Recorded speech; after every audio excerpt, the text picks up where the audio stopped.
Starch. Yeah, it's starch, rice, corn, potatoes, sweet potatoes. It's starch that has healed thousands of my patients. Like, for example, a young lady from the Bay Area had deforming rheumatoid arthritis, to the point where she couldn't catch her mom. And Julia Baker decided at 17 years old she was going to change her diet. She was going to give up the cheese and the meat and the oil and switch to a diet based upon rice, corn, and potatoes. And it took about 7 days before she started getting better. Or from Sacramento, Robert Cross used to work in the Attorney General's office. He got terrible chest pains, high blood pressure, diabetes, high cholesterol, overweight. Went to his doctor for a solution. Quickly ended up in front of the cardiologist, who recommended what? The heart surgery. He said, no, I've got a better idea. And he switched to a starch-based diet. Lost 60 pounds, dropped his cholesterol from 300 to 150, cleaned out his arteries. Or Deb Tisak from Chicago. Had terrible multiple sclerosis. In fact, she fell down, stayed down for a month, couldn't get up. Her doctor told her she'd be in a wheelchair in 5 years and likely bedridden or dead in 10. She says, I'm not going to do that. So what she did is she switched to starch. I'm Dr. John McDougall. I've been in this business for 44 years. And I'm the luckiest doctor in the world because my patients get well. It started out, I have to tell you, it started out by a bit of an accident. I was in Michigan, to Hawaii, my internship back in 1972. I stayed on Oahu for a year, practiced just general internal medicine or internship type of program. And then after a year, I fell in love with Hawaii and I didn't want to leave. So I took a job on the Big Island as a plantation doctor.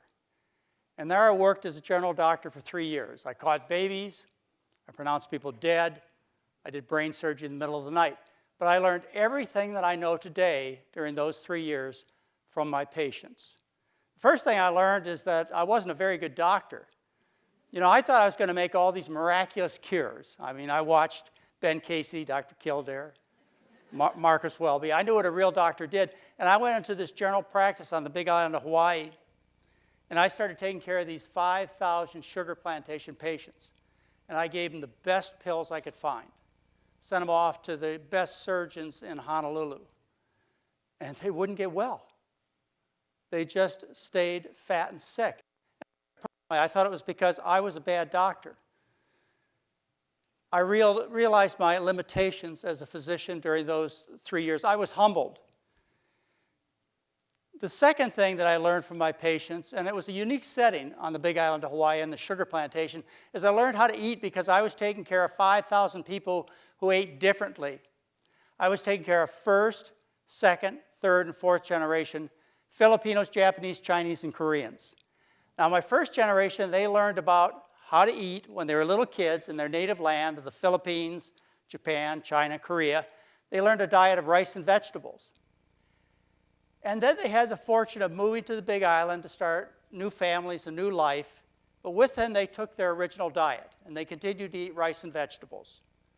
The kids, who were influenced a little bit by the Western diet, they started to change. And by the time you got to the grandkids, you were looking at people who ate the traditional Western diet. Now, realize these are people of the same genetics, same kind of work for over 100 years on the sugar plantation.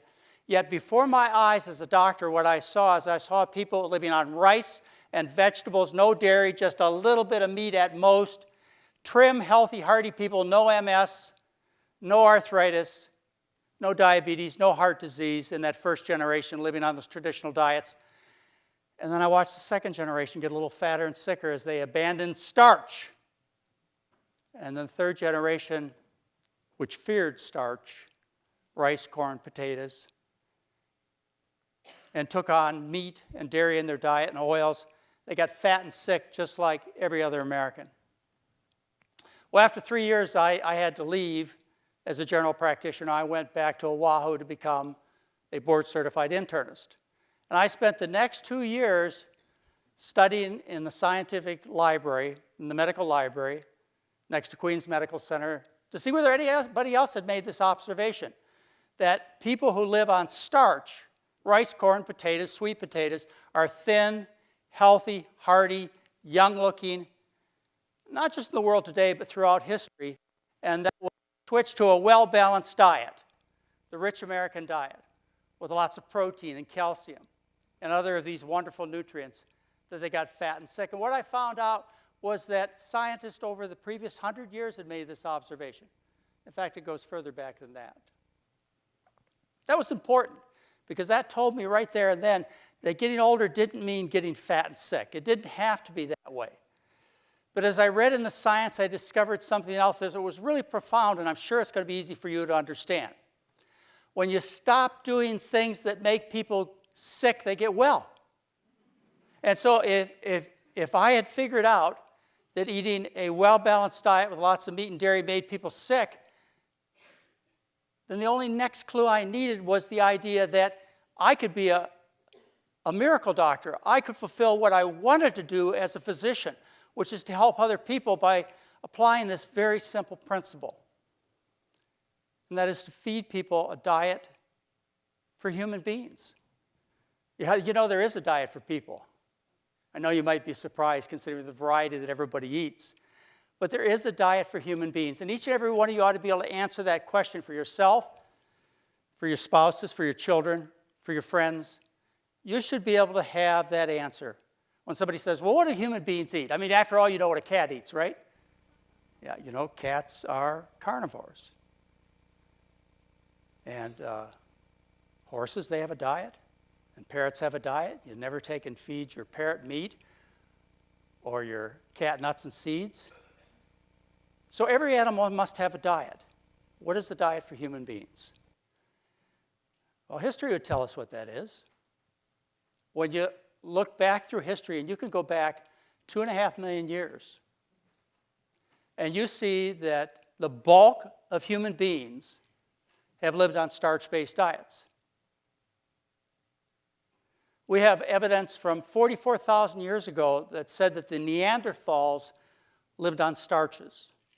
And from 30,000 years ago, we have population studies in Europe that talk about people living on starch-based diets. I mean, that's pre-agriculture, so they say. That's pre-civilization, so they say.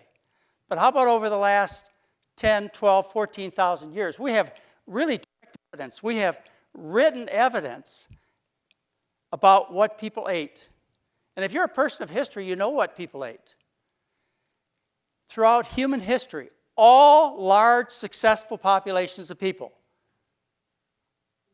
have obtained the bulk of their calories from starch. I'm sure lots of examples are popping in your mind. You're thinking about the Aztecs and Mayans, the people of the corn. And if you go a little bit further south, and you look at the Incas, they lived on potatoes, except when they went to battle, and then they switched to quinoa. And if you go to the Middle East, these people are from the bread baskets of the world. In Asia, I think most people can relate to the rice-based diets. And think about these people. Trim, hearty, healthy, strong warriors.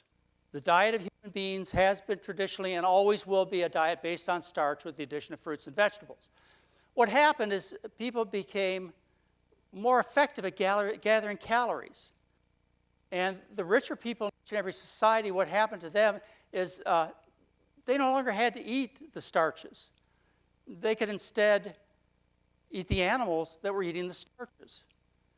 And as a result, there was a certain segment of the population throughout all of human history that became wealthier than the rest of the people.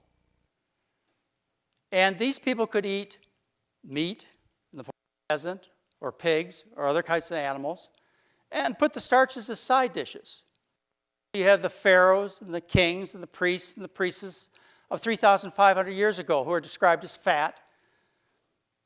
The examination of their bodies 3,500 years later shows terrible atherosclerosis, gallbladder disease, and all kinds of other problems of Western civilization. Well, we had a few kings and queens back then. And then as time went on, more and more people were able to eat like kings and queens. And you recall King Henry VIII in his court. What did they look like? Americans. That's what they looked like. And then as time went on, we became more efficient at gathering food. People became wealthier. We had the Industrial Revolution in its midst 150 years ago, and we had the discovery of fossil fuel.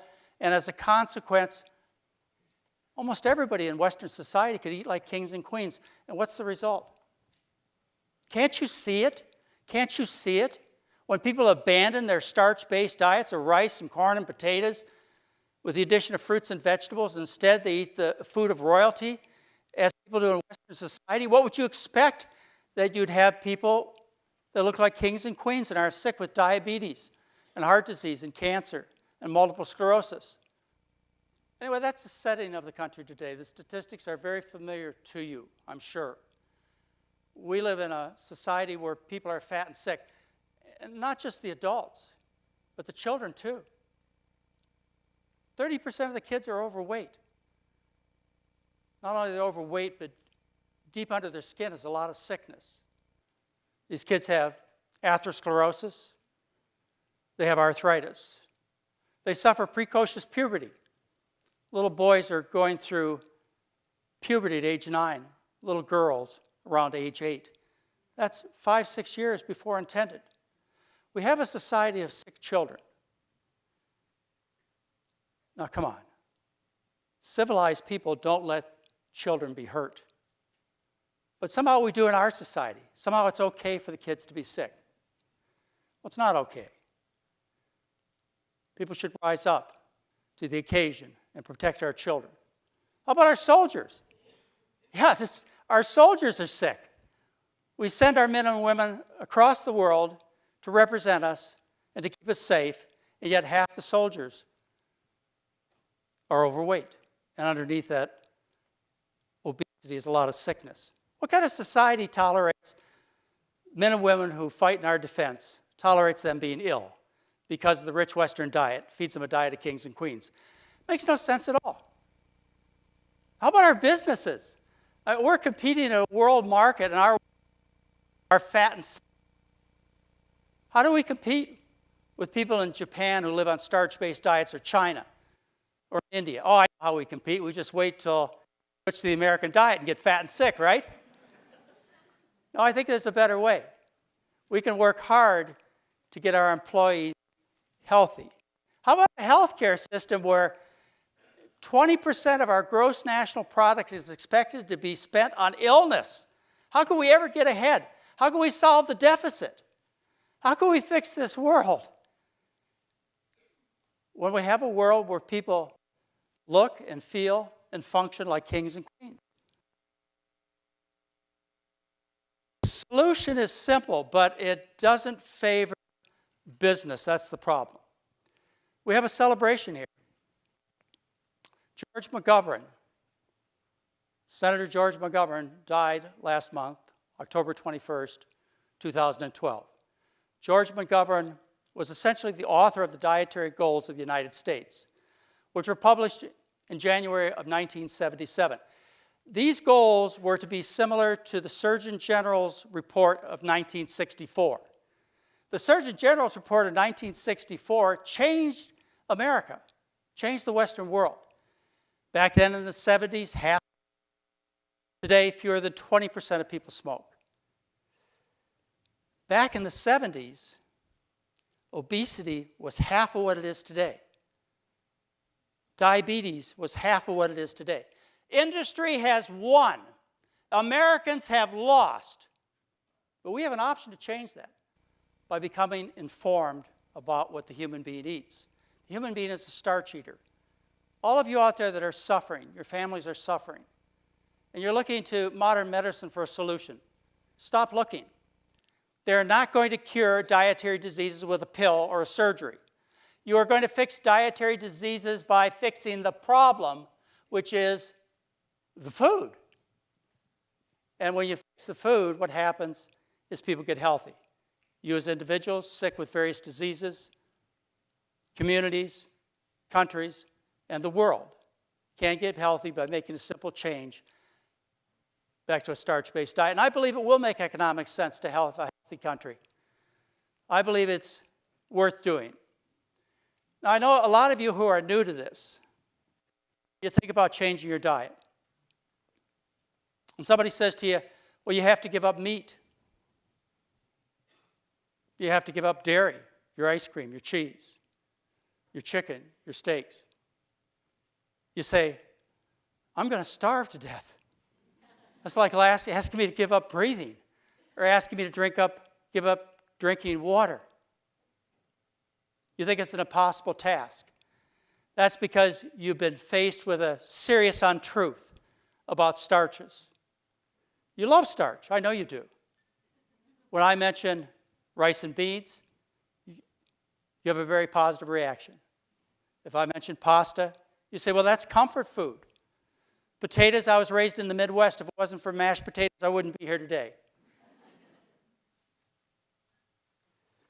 So when somebody says you must give up meat and dairy,